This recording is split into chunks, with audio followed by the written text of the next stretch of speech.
देवेंद्र इस गांव का सब्जी बेचने वाला है। देवेंद्र जितना ईमानदार है उतना ही भोला भी है।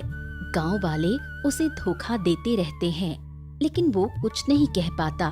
इस भोले लड़के को लेकर देवेंद्र की माँ बूढ़ी बहुत चिंतित रहती है। अच्छा माँ, चलो अब मैं जा रहा हूँ। देखो मैंने खाना वाना सब बनाकर रख दिया है, आप बढ़िया से खा लेना, ठीक है? आप बीमार हो तो इस हालत में कहीं भी काम पर मत निकल जाना। जोश जोश में निकल गए, नहीं नहीं नहीं नहीं, आराम करना है। और मैं दोपहर में आकर आपको फिर से खाना खिलाऊंगा, ठीक है ना? बोलो हाँ। किसने कहा कि मैं बीमार हूँ? थोड़ा बहुत जुकाम हुआ है, इतना क्या हुआ?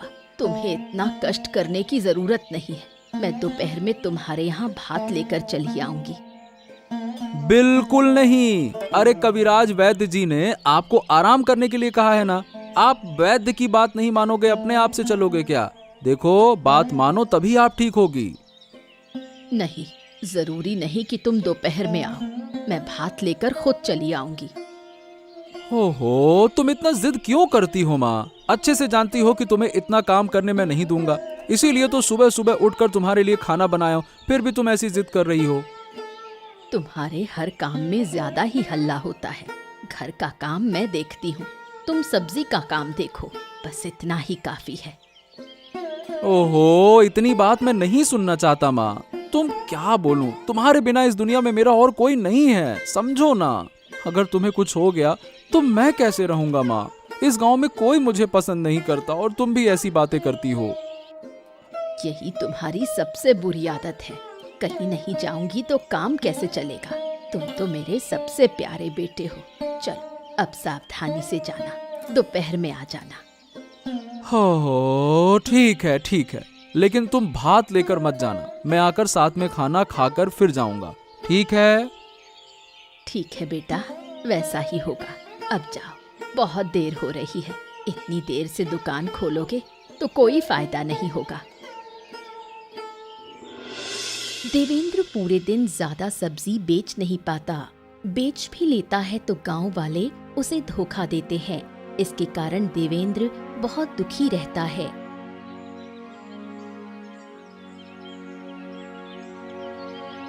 बेटा क्या हुआ? मन उदास क्यों है? तबीयत ठीक नहीं लग रही। नहीं माँ, मेरा मन बहुत उदास है। मुझे सही बताऊं, ये व्यापार मुझे नहीं आता।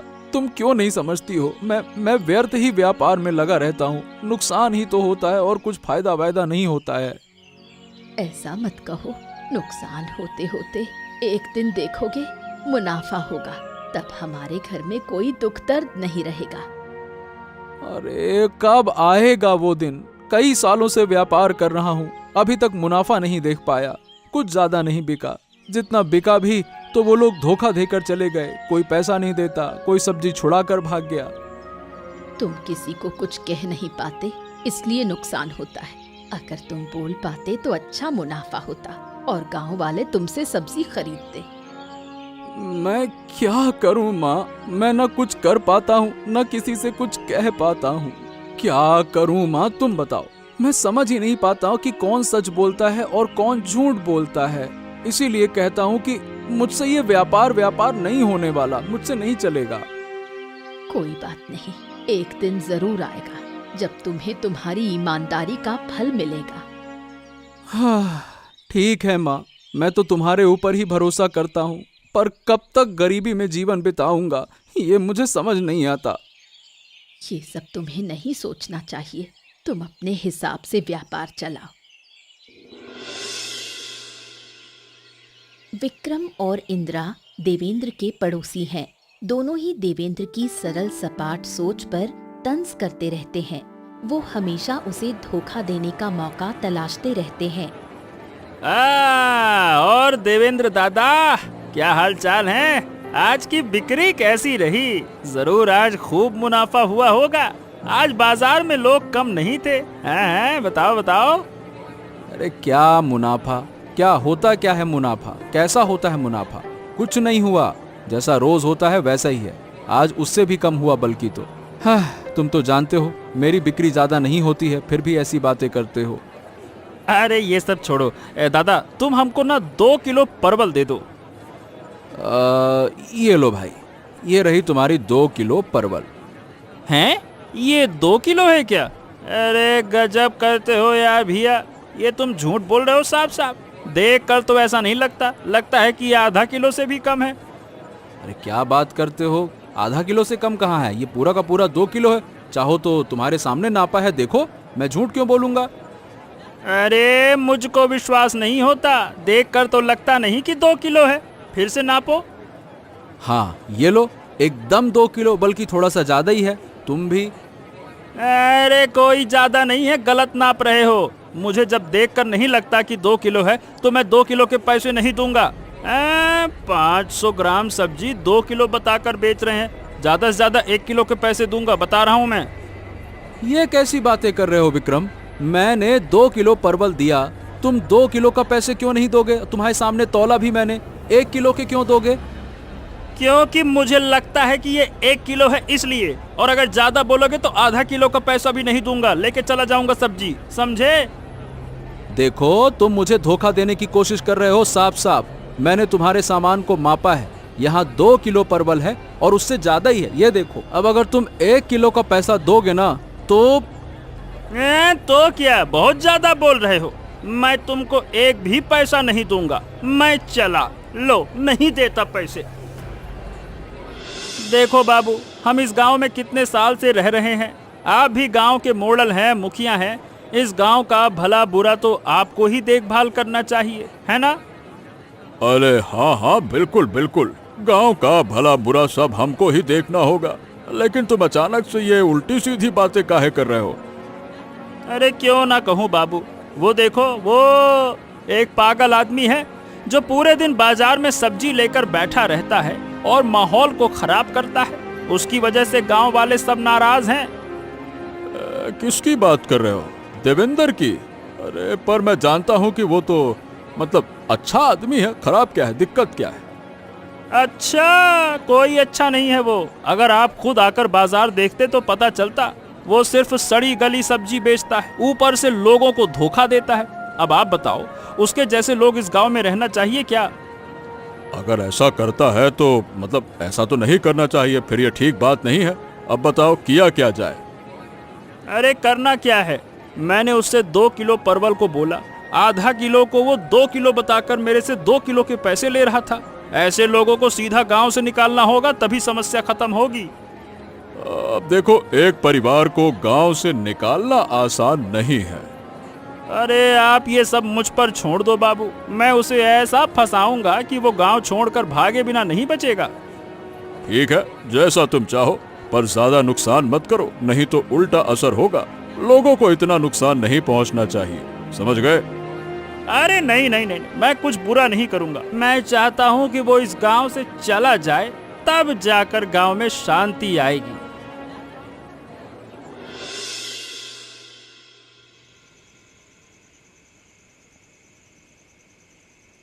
बोल बेटा, और कितना रोएगा? मैंने तुम्हें इतना समझाया, फिर भी तुम क्यों नहीं समझते? क्या करूं माँ, मैं क्या करूं? मैं इतना भोला क्यों हूँ माँ? मैं क्यों हूँ ऐसा? तुमने मुझे बचपन से चालाक क्यों नहीं बनाया? चालाक बनाया होता तो मुझे इतना अपमान सहना नहीं पड़ता ना।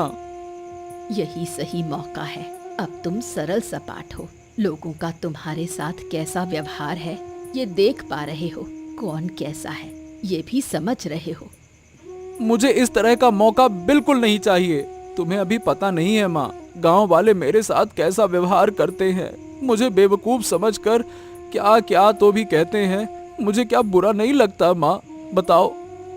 मुझे पता है तुम्हें बहुत बुरा लगता है, लेकिन लोग इसे नहीं समझते, ये सब मानना पड़ता है। बहुत सह रहा हूँ माँ, अब और सहन नहीं कर सकता। मैं सही बताऊँ, मैं ये काम करना बंद करना चाहता हूँ। जिन्हें मैं अपना समझता हूँ वो भी आकर मुझे धोखा देते हैं, अपमान करते हैं। मुझसे नहीं सहा जा रहा, मुझे बहुत दुख होता है। चल बेटा, कुछ दिन और ये काम कर ले, मैं तुम्हारे लिए दूसरा काम ढूंढती हूँ। तब तुम्हें इतने लोगों के बीच नहीं रहना पड़ेगा, कोई तुम्हें धोखा नहीं देगा। नहीं माँ, नहीं नहीं नहीं नहीं, मैं अब एक भी दिन ये काम नहीं करूँगा। तुम मेरे लिए दूसरा काम देखो। मैं किसी भी काम को कर सकता हूँ, चाहे वो कितना भी कठिन क्यों ना हो, लेकिन मैं ये काम नहीं कर पाऊंगा, नहीं कर पाऊंगा। ठीक है, वैसा ही होगा। अब रोना बंद कर। इतना बड़ा हो गया है, फिर भी इस तरह रोता रहेगा तो लोग क्या कहेंगे? ठीक है, मैं रोना बंद करता हूँ, तुम मेरे लिए नया काम ढूंढो बस। रात में विक्रम और इंदिरा योजना बनाते हैं और विशैला कीड़ा लेकर देवेंद्र के सब्जी के बगीचे में आते हैं ताकि देवेंद्र को नुकसान पहुंचाया जा सके। कह रही हूँ, ये कीड़े मेरे हाथ से लो। मेरे शरीर में इनसे परेशानी हो रही है। मुझे इन कीड़ों को पकड़ना बिल्कुल भी अच्छा नहीं लग रहा। मैं कब से तुम्हें कह रही हूँ, तुम मेरी कोई बात सुनते ही नहीं।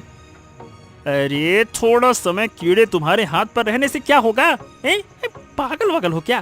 क्या तुम्हारा शरीर खराब हो जाएगा क्या? और वैसे भी ये कीड़े मैंने तुम्हारे हाथ पर ऐसे ही नहीं दिए हैं, कागज में लपेट कर दिए हैं। फिर भी तुम्हें ये खरखराहट क्यों हो रही है? तुम समझते क्यों नहीं? तुम्हें कीड़ों से डर नहीं लगता, लेकिन मुझे इनसे बहुत डर लगता है। इसलिए मुझे ऐसा लग रहा है, अब ज्यादा बात मत करो।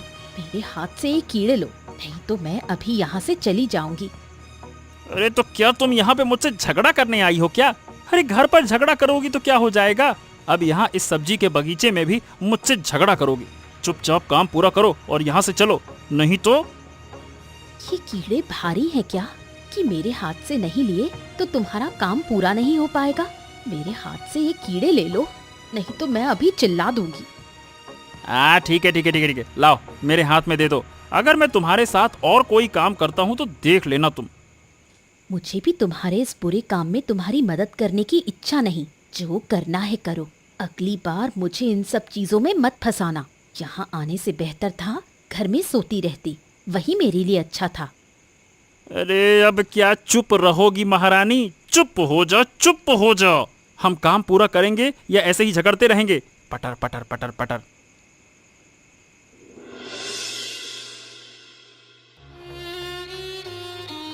सुबह सब्जी के बगीचे की ऐसी हालत देखकर बूढ़ी और देवेंद्र को बहुत दुख होता है। पूरे बगीचे में एक भी सब्जी बची नहीं है। ये क्या है? इतने सारे कीड़े कहाँ से आ गए? और देखो हमारे बगीचे का क्या हाल कर दिया है। अचानक इतने सारे कीड़े आना ठीक नहीं है। पता नहीं कब आए माँ, कल शाम को ही तो मैंने बगीचे को ठीक ठाक से देखा था। तो ये काम तो रात में हुआ होगा, पर इतने सारे कीड़े कैसे आए? और ये सामान्य कीड़े नहीं है, ये जहरीले कीड़े हैं। अगर कोई सामान्य आदमी ये सब्जी खाए तो उसकी तबीयत बहुत खराब हो जाएगी। अरे मुझे लगता है कि शायद चलते चलते हमारे बगीचे तक आ गए होंगे। अगर ये कीड़े खुद चलते हुए आते तो पूरे बगीचे में इतने सारे कीड़े नहीं होते।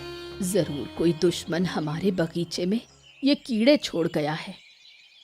क्या बात कर रही हो? पर ऐसा कौन करेगा? हम किसी को नुकसान तो नहीं पहुंचाते, किसी से हमारी कोई दुश्मनी भी नहीं रखते।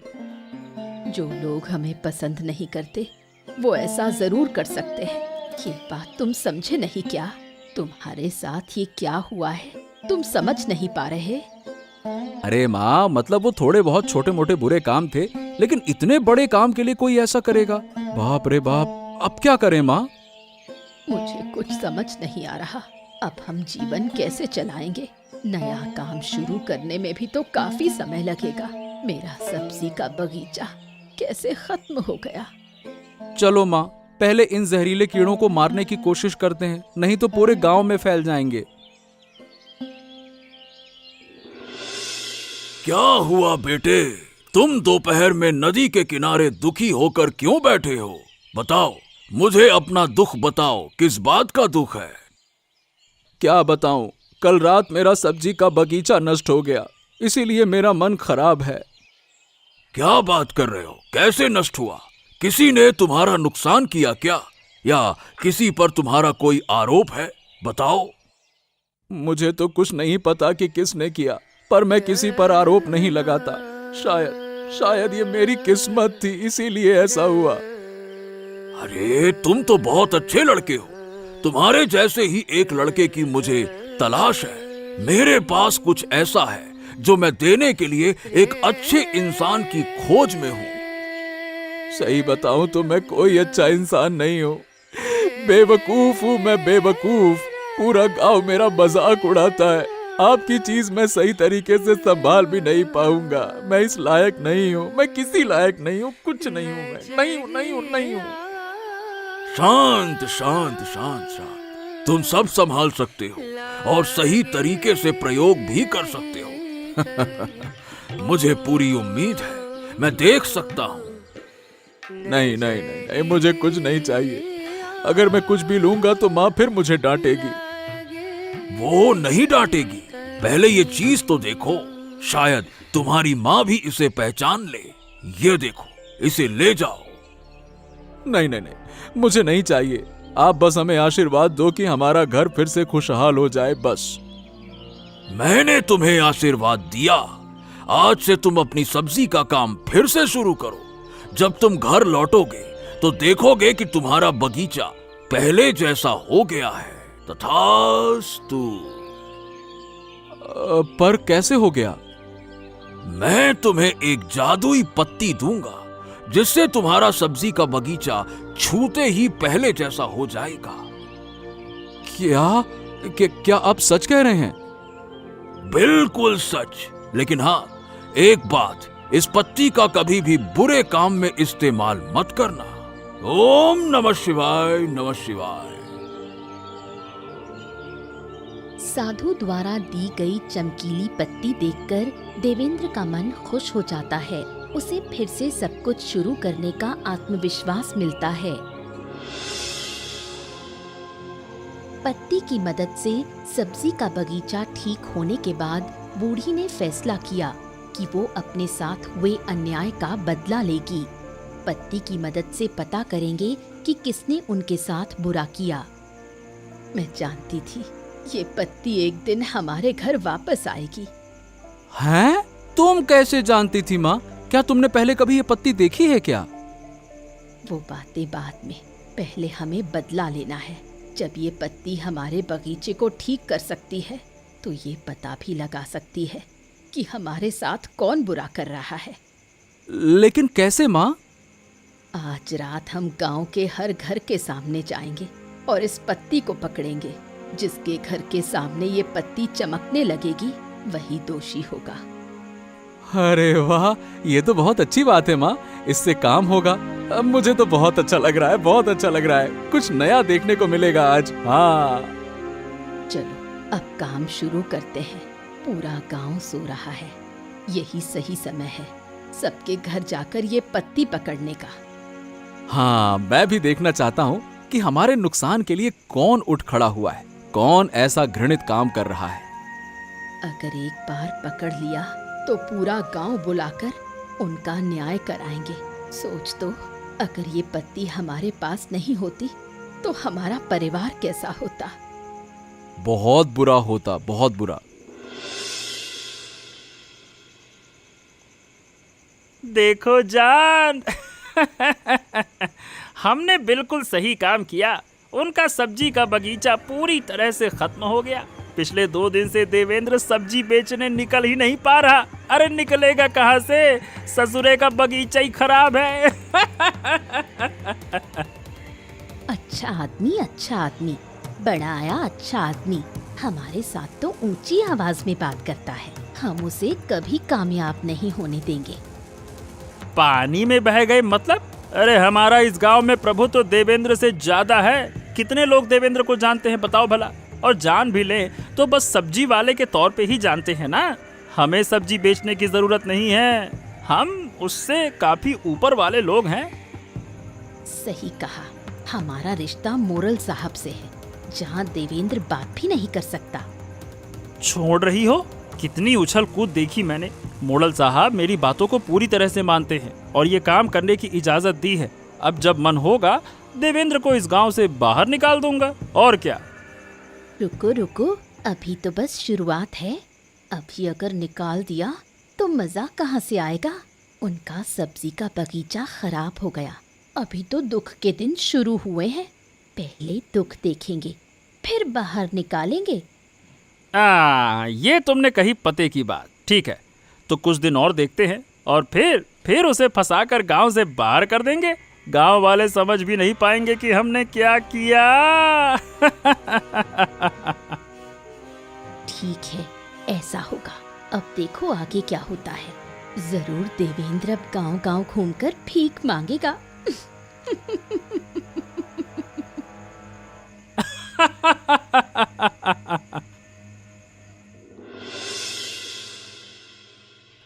हाँ माँ, जब से ये पत्ती हमारे घर में आई है, आहा, तभी से गांव वाले मुझे प्यार करने लगे हैं। मैं सबकी मदद करने की कोशिश करता हूँ। हाँ, तुझे प्यार करते हैं, इसका कारण ये है कि तू सबकी मदद करता है। पहले तो मदद करने की हालत नहीं थी। पहले तो मेरे घर में ही अभाव था। गांव वालों की हम क्या ही मदद करते।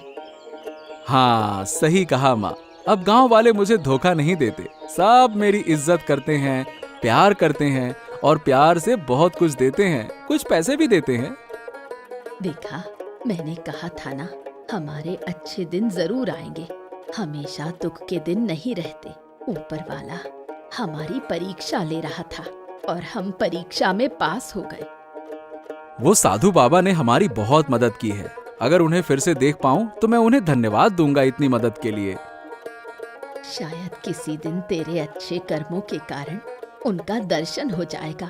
अब हमारा एकमात्र उद्देश्य है कि गांव वालों को अपने पक्ष में लाना। लेकिन माँ, क्यों? नहीं तो जिसने हमारे साथ अन्याय किया है उनसे हम बदला नहीं ले सकेंगे। गांव वाले हमारे पक्ष में होंगे तभी बदला लेना संभव होगा।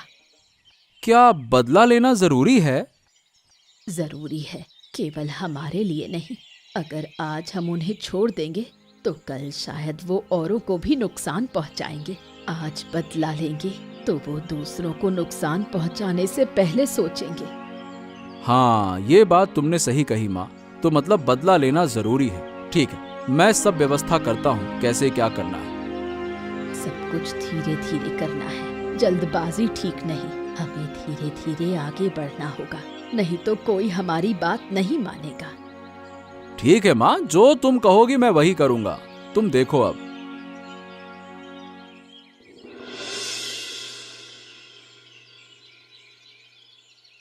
देवेंद्र के अच्छे काम देखकर विक्रम का परिवार और भास्कर बाबू खुद शर्मिंदा हो गए। वो फैसला करते हैं कि देवेंद्र के परिवार के पास जाकर माफी मांगेंगे। अरे मोड़ल मशाह है मुखिया जी, आप मेरे घर पर। मेरा सौभाग्य है कि आप पधारे।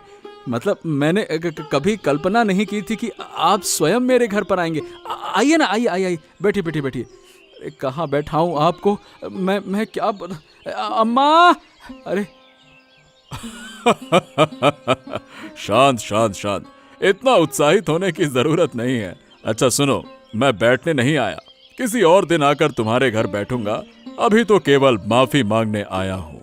बस मुझे माफ कर दो। हैं? माफी? क्यों? आपने क्या गलत किया? विक्रम और इंदिरा ने जो बुरा काम किया तुम्हारे साथ, मैं भी उसका भागीदार हूँ। मैंने उन्हें तुम्हें नुकसान पहुंचाने को कहा था, लेकिन मैंने सोच समझकर नहीं किया ये। ओ, विक्रम का तो मुझे पता था, लेकिन आपका मुझे नहीं पता था कि आप भी। खैर, अब जब आप खुद ही माफी मांगने आए हैं तो मैं क्या कहूँ। अरे बस तुम ये कह दो कि तुम हमको माफ कर रहे हो। बस हम तुम्हें बेवजह गलत समझ बैठे। हमें लगा तुम अलग तरह के इंसान हो, लेकिन तुम जो गांव में मदद कर रहे हो ना, वो देखकर हमें वाकई में शर्म महसूस हुई। हाँ, अब हमें समझ में आ गया भाई, हमें माफ कर दो। हमने तुम्हारा बहुत नुकसान किया, तुम्हें बहुत बुरा भला कहा। क्या है कि मैं तो माफ कर दूंगा, लेकिन मेरी माँ माफ नहीं करेगी। अगर आप गांव वालों के सामने सभा बुलाकर अपनी गलती स्वीकार कर लें, तभी मेरी माँ माफ करेगी। हाँ तो ठीक है ना, कर देंगे। अब माँ की इच्छा है तो पूरी कर देंगे। चल विक्रम, चल।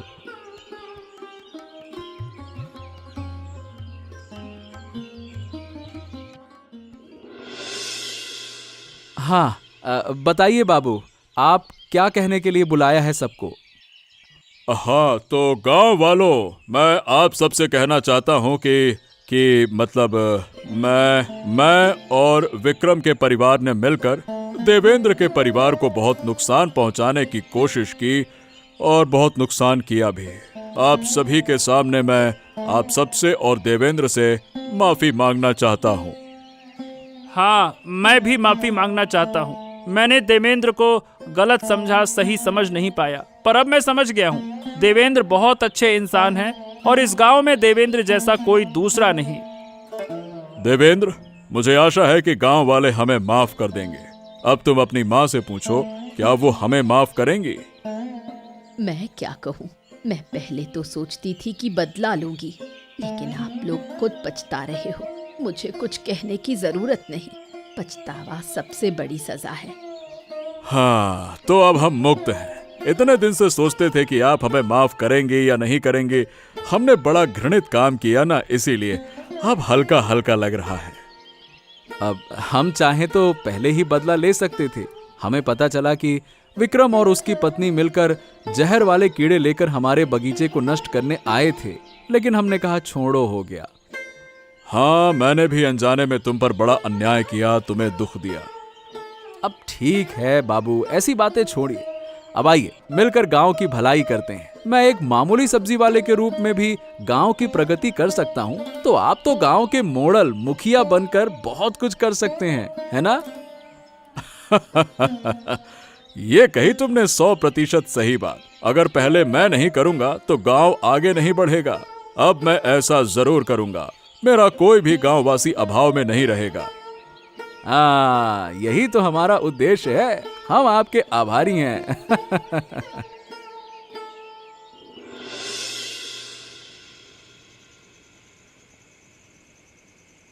सभी झंझटों के बाद बूढ़ी अब जादुई पत्ती का रहस्य खोलती है। ये पत्ती देवेंद्र के पूर्वजों की एक विरासत है। तूने मुझसे पूछा था ना इस जादुई पत्ती के बारे में, तब मैंने कुछ नहीं कहा क्योंकि हालात तनावपूर्ण थे। अब जब सब ठीक है, तब मैं तुझे इसका असली रहस्य बता सकती हूँ। जरूर माँ, मैं जानना चाहता हूँ, बताओ ना, ये पुत्ती इतनी खास क्यों है? ये कोई साधारण पुत्ती नहीं हो सकती, बताओ ना। बिल्कुल सही, वो साधु बाबा कोई सामान्य इंसान नहीं। वो साधु बाबा हमारे पूर्वजों की सेवा करते आए हैं और वो पत्ती हमारी पूर्व पीढ़ी की विरासत है। पूर्वज? ये किसी परी कथा जैसा लगता है ना? सही कहा, ये एक परी कथा जैसा है। हमारी असली जिंदगी में भी ऐसी घटनाएं होती हैं जिनका मेल वास्तविकता से नहीं होता। ऐसा लगता है जैसे कहानी हो। ओ, तो वो साधु बाबा इतने सालों बाद फिर क्यों आए? इस पत्ती का सही वारिस अब तक नहीं मिला। जब साधु बाबा ने देखा कि तू असली वारिस है, तो वो आए और वो पत्ती तुझे दी। क्या? माँ, मैं कैसे असली वारिस? मेरे पिता, चाचा, दादा तो थे। वो सब थे, लेकिन तेरे जैसा स्वच्छ मन वाला कोई नहीं था। अगर ये पत्ती उनके हाथ में जाती तो वो इसका गलत इस्तेमाल करते। साधु बाबा जानते थे कि तू कोई गलत काम कर ही नहीं सकता। सही कहा माँ, मैंने साधु बाबा से वादा किया है कि मैं इसका दुरुपयोग नहीं करूंगा। देखा, इस जादुई पत्ती के कारण तेरे जैसे एक सब्जी वाले का भाग्य कैसे बदल गया। सही कहा माँ, ऊपर वाला कब किसे किस स्थिति में ले जाता है कहना मुश्किल है।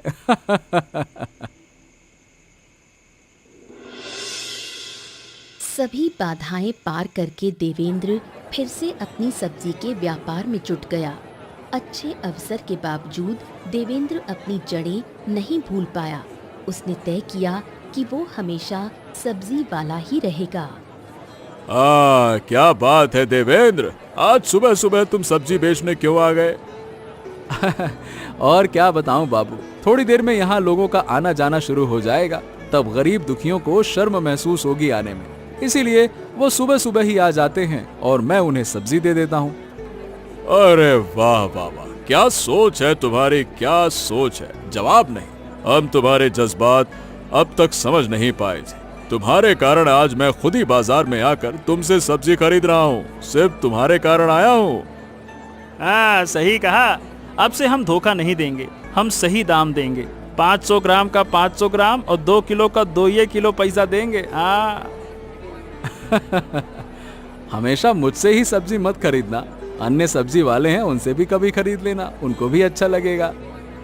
देखा, अपने नुकसान के बारे में सोचे बिना दूसरों का ख्याल रखते हो तुम्हारे जैसे लोग दुर्लभ हैं देवेंद्र। अरे ये कोई बड़ा काम नहीं है, ये सिर्फ इंसानों का साथ देना है ताकि वो दुखी ना हो। मैं जानता हूँ अभाव में रहना कितना दुखदायक होता है, किसी से हाथ भी नहीं फैलाया जा सकता। सही कहा, मैं तुम्हारे प्रति खुश हूँ और अब गांव की उन्नति के लिए जागरूक हूँ। क्या कहते हो विक्रम? हाँ बाबू, अब हम सब मिलकर गांव के विकास में काम करेंगे। हाँ। इसके बाद गांव के सभी लोग एकजुट होकर गांव के विकास में लगे। सबके मुख पर केवल एक ही बात थी, देवेंद्र की महानता। पर देवेंद्र जानता था इसका असली कारण क्या है। देवेंद्र और बूढ़ी मिलकर उस जादुई पत्ती की देखभाल करते रहे। ऐसे ही मजेदार कहानियां देखने के लिए हमारे चैनल को सब्सक्राइब करना ना भूलें।